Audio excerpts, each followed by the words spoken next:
नमस्कार, स्वागत है आप सभी का A1 उत्तराखंड में। आपके साथ मैं हूं गिरधर अग्रवाल और बुलेटिन में सबसे पहले एक नजर हेडलाइंस पर। मौसम की चुनौतियों पार कर चारधाम में उमड़ रही है भीड़। 20 दिनों में 9 लाख श्रद्धालुओं ने किए दर्शन, तो अग्रिम आदेश तक यात्रा पर रोक। 10,000 यात्री फंसे, प्रशासन ने किया अलर्ट जारी।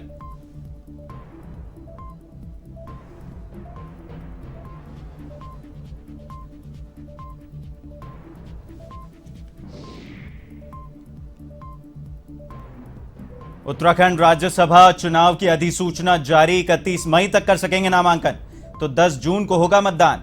राज्यसभा सांसद प्रदीप टमटम का हो रहा है कार्यकाल खत्म।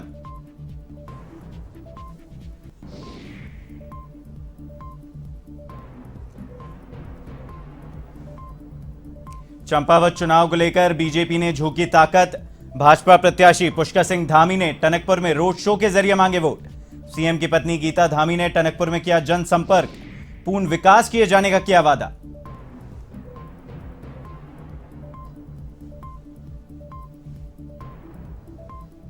गैंगस्टर यशपाल तोमर पर हरिद्वार प्रशासन की कार्रवाई। गैंगस्टर एक्ट के तहत बेशकीमती जमीन को किया कुर्क। प्रशासन ने अपने कब्जे में ली जमीन।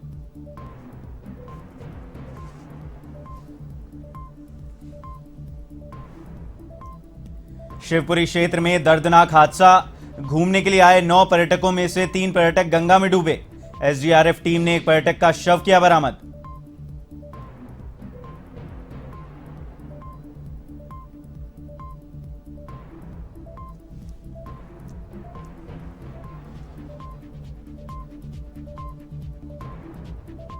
और अब खबरें विस्तार से। राजधानी जयपुर में मंगलवार को एसीबी ने भ्रष्टाचारियों के खिलाफ डबल एक्शन करते हुए उनका अमंगल किया। एसीबी ने इनकम टैक्स अधिकारियों के लिए रिश्वत लेते सीए को ट्रैप किया है। आपको बताएं, इसमें पुनीत मोहनोत को 2 लाख रुपए की रिश्वत लेते दबोच लिया गया। जानकारी है कि इनकम टैक्स अधिकारियों के लिए व्यापारी से सीए पुनीत मोहनोत घूस मांग रहा था। एसीबी के एएसपी पुष्पेंद्र सिंह राठौड़ के निर्देशन में ट्रैप किया गया।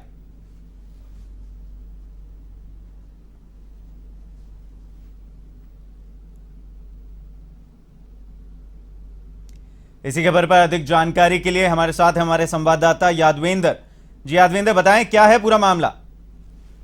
देखिए गिरधर, बिल्कुल एसीबी को एक शिकायत मिली थी कि एक परिवादी है जिसकी फर्म की जो जांच है वो इनकम टैक्स विभाग के अंदर चल रही है, और इस जांच के बदले, इसके निस्तारण के बदले जो परिवादी को परेशान किया जा रहा है, और अगर निस्तारण करना है तो उसके लिए यहाँ पर एसीबी, माफ कीजिएगा, इनकम टैक्स के अधिकारियों की ओर से घूस की एक बड़ी रकम जो थी वो मांगी जा रही थी, और जो रकम थी वो करीब 5 लाख के आसपास थी। जब इस बात के लिए जब जो सीए जो था वो अधिकारियों के लिए जो डिमांड परेशान किया, और उसके जब परिवादी ने एसीबी में शिकायत की तो एसीबी ने पूरे प्रकरण का सत्यापन कराया। सत्यापन के दौरान आज योजनाबद्ध तरीके से एसीबी की टीम ने पुनीत मोहनोत को, जो कि एसीबी अधिकारियों के लिए यहाँ पर रिश्वत मांग रहा था 5 लाख रुपए की, उसको यहाँ पर 2 लाख रुपए की रिश्वत लेते हुए रंगे हाथों यहाँ पर दबोच लिया है। सत्यापन के दौरान पूरा मामला सामने आया था, जिसमें ये जानकारी मिली थी कि ये जो पुनीत मोहनोत है वो अधिकारियों के लिए, इनकम टैक्स के उच्च अधिकारियों के लिए ये जो घूस की है वो रकम मांग रहा है। बहरहाल एसीबी की टीम ने जो घूस की जो रकम थी 2 लाख रुपए की, वो यहाँ पर बरामद कर ली है। इसके अलावा यहाँ पर जो पुनीत मोहनोत है उससे यहाँ पर एसीबी की टीम पूछताछ कर रही है कि उच्च अधिकारियों में कौन से ऐसे अधिकारी हैं जिनके लिए वो यह घूस है जो मांग रहा था, क्योंकि जो परिवादी की फर्म की जो जांच है, जांच का जो प्रकरण है पूरा वो इनकम टैक्स विभाग के अंदर चल रहा है, और उसी जांच में जो परिवादी को बार बार परेशान किया जा रहा था। ऐसे में उस पूरे प्रकरण की जो फाइल थी, उस फाइल का निस्तारण करने की एवज में यहाँ पर यह घूस की जो रकम थी वो मांगी गई थी। बहरहाल एसीबी की टीम जो है वो पुनीत मोहनोत से पूछताछ कर रही है, और इस पूरे प्रकरण में कौन कौन शामिल है उसके बारे में जानकारी जुटा रही है। जी यादवेंद्र, तमाम जानकारी साझा करने के लिए धन्यवाद।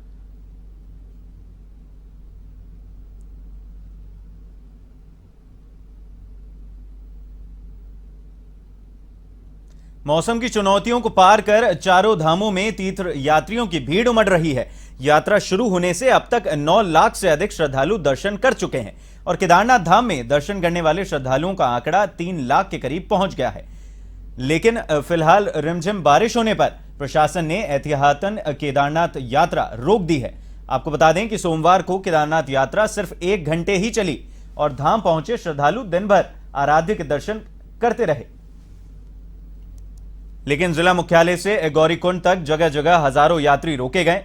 प्रशासन ने बारिश के पूर्व अनुमान को देखते हुए यात्रियों से जहां पर हैं वहीं रहने की अपील करते हुए सतर्कता बरतने को कहा है।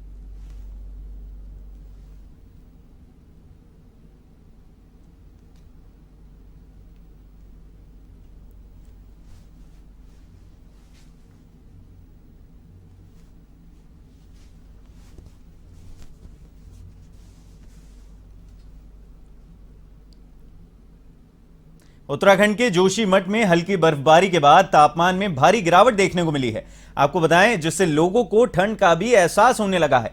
लेकिन इस ठंड के एहसास के बावजूद श्रद्धालुओं के उत्साह में कमी देखने को नहीं मिली है। कोरोना के चलते 2 साल बाद फिर से शुरू हुई यात्रा को लेकर श्रद्धालुओं में भारी उत्साह है। हेमकुंड साहिब में इस साल तक अब तक 7,000 से अधिक श्रद्धालुओं ने मत्था टेका है और यह संख्या लगातार बढ़ रही है।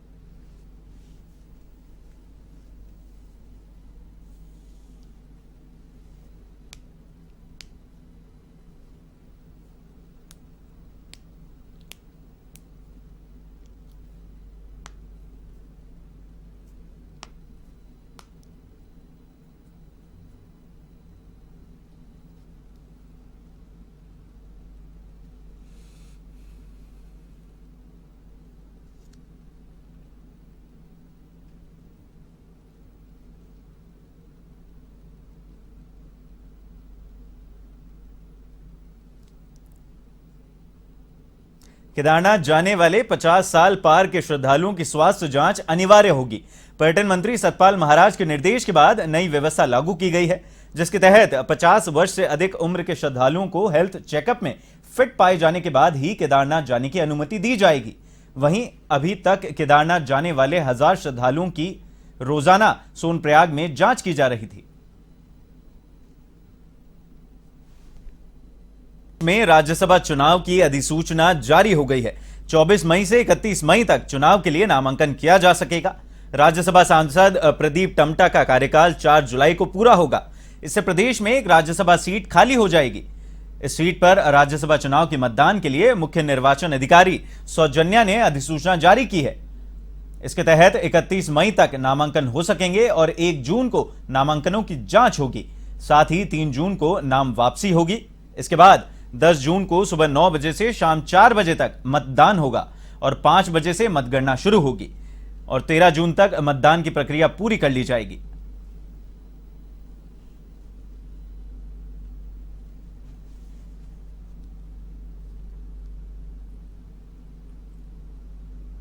भाजपा प्रत्याशी पुष्कर सिंह धामी टनकपुर दौरे पर रहे, जहां उनका हेलीकॉप्टर टनकपुर स्टेडियम में उतरा और जोरदार स्वागत किया गया। जिसके बाद पुष्कर सिंह धामी ने रोड शो किया, जिसमें उन्होंने जनता से अपने लिए वोट मांगे। बता दें कि पुष्कर सिंह धामी के इस दौरे से भाजपा कार्यकर्ताओं में खासा उत्साह देखने को मिला है।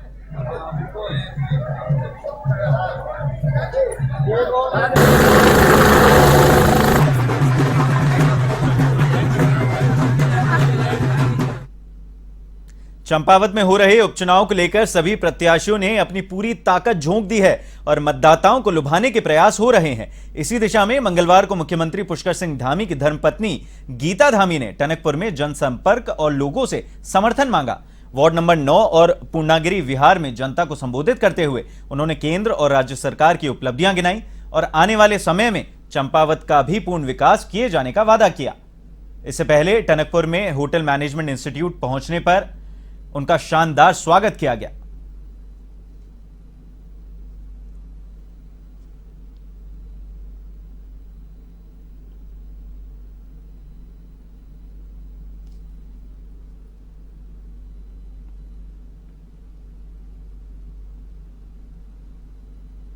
उत्तराखंड में विभिन्न जगहों पर वीर सपूत और देश के पहले रक्षा प्रमुख यानी chief of defence staff CDC general Vipin Rawat के नाम से सेल्फी पॉइंट बनाए जाएंगे। केदारनाथ धाम मार्ग में बनने वाले इन सेल्फी पॉइंट को लेकर कैबिनेट मंत्री सतपाल महाराज ने कहा कि उत्तराखंड सरकार की ओर से उन्हें सच्ची श्रद्धांजलि होगी। साथ ही केदारनाथ धाम आने वाले यात्री भी अपने साथ देवभूमि से कुछ भावपूर्ण स्मृतियां लेकर जा सकेंगे।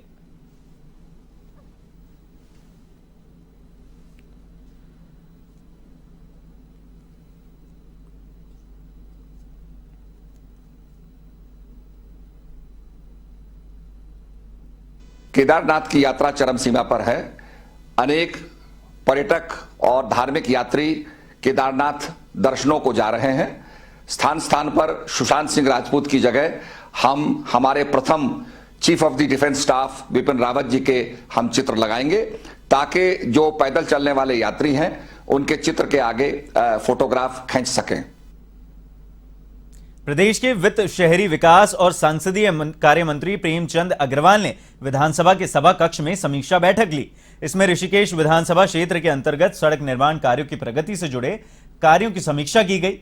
मंत्री ने लोक निर्माण विभाग के अधिकारियों के साथ चर्चा की। बैठक में मंत्री ने ऋषिकेश विधानसभा क्षेत्र के अंतर्गत चल रहे सड़क निर्माण कार्यों की प्रगति की जानकारी अधिकारियों से ली।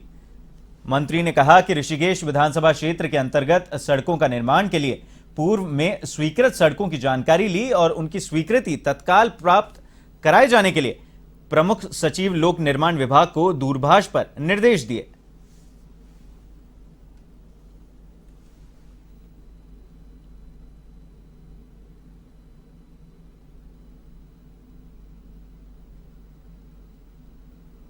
देखिए, मेरे विधानसभा क्षेत्र में बहुत सारी ऐसे सड़कें हैं जिन पे काम चल रहा था और निश्चित रूप से मैंने आज विभागीय अधिकारियों से सीधे तौर पे कहा है कि उनकी गुणवत्ता और उनका समय पूरी तरह से उस पर कोई कंप्रोमाइज़ हम लोग नहीं करेंगे, क्योंकि मेरे यहाँ ये बात तो ठीक है, बहुत सारी लोक निर्माण विभाग के द्वारा सड़कों का निर्माण हुआ है, लेकिन उसके बावजूद जो काम चल रहा है उसमें और जो काम अभी होना है उसमें सीधे तौर पे मेरे द्वारा कहा गया है कि मेरे यहाँ लगभग, मुझे याद है कि बहुत सारी सड़कों का उस समय हमने एस्टिमेट बनाने के लिए भेजा था, तो ये लगभग 49 करोड़ की सड़कें थी, लेकिन अभी तक उस पर कोई बहुत ज़्यादा प्रगति नहीं हुई। मुझे इस बात का दुख है कि मेरे द्वारा भेजने के बाद इन पे आज जो स्वीकृति मिलनी चाहिए थी उसमें थोड़ा इन्होंने जो हेवा हवाली की। देहरादून के कैबिनेट मंत्री चंदन रामदास ने अपने आवास पर प्रेस वार्ता आयोजित की, जिसमें उन्होंने बताया कि समाज कल्याण, अल्पसंख्यक कल्याण, ज्ञान जाति कल्याण ऑफ बोर्ड की एक बैठक बुलाई गई थी, जिसमें 100 दिन में जो काम करने हैं उन योजनाओं की समीक्षा हुई। साथ ही उन्होंने बताया कि लघु और ग्रामीण उद्योग विभाग की बैठक बुलाई गई थी, जिसमें रोजगार बढ़ाने को लेकर चर्चा की गई है।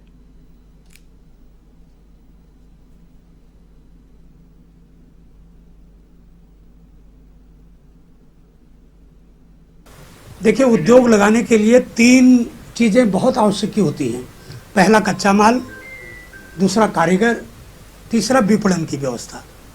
कच्चा माल है वहाँ, अगर छोटा उद्योग लग जाए, इस समय इस जो आलू की बनी हुई चिप्स हैं, जो आलू के बने हुए प्रोडक्ट हैं, उनको बेचने में कोई दिक्कत नहीं है। तो तीनों संभावनाएं चंपावत में भी हैं, मेरे वहाँ चाय है उसकी संभावनाएं हैं। सभी जनपद में कोई न कोई प्रोडक्ट है। जड़ी बूटी को उद्योग के रूप में विकसित करने के लिए मैंने नया सर्वे किया है। कूट और कुटकी और ये 2-3 चीज़ें ऐसी हैं, इनको भी शुरुआत करने का हमने काम किया है। एक नया प्रोडक्ट अभी भांग का आ रहा है, जो इसमें नारिकोटिक डिपार्टमेंट जो है इसका, उससे दूर हटके उसका नया पौधा आ रहा है, एक छोटा पौधा, और उसको वैधानिक रूप देख के उसका जो पत्ता है उसका यूज हो रहा है। दिल्ली से शिवपुरी क्षेत्र में घूमने के लिए पहुंचे 9 पर्यटकों में शामिल 3 पर्यटक नहाने के दौरान गंगा में डूब गए। सूचना मिलते ही मौके पर पहुंची एसडीआरएफ की टीम ने सर्च ऑपरेशन चलाकर एक पर्यटक का शव बरामद कर लिया। शिवपुरी चौकी प्रभारी सुनील पंत ने बताया कि मृतक के शव को कब्जे में लेकर पंचनामा भरने के बाद पोस्टमार्टम के लिए भेजा गया।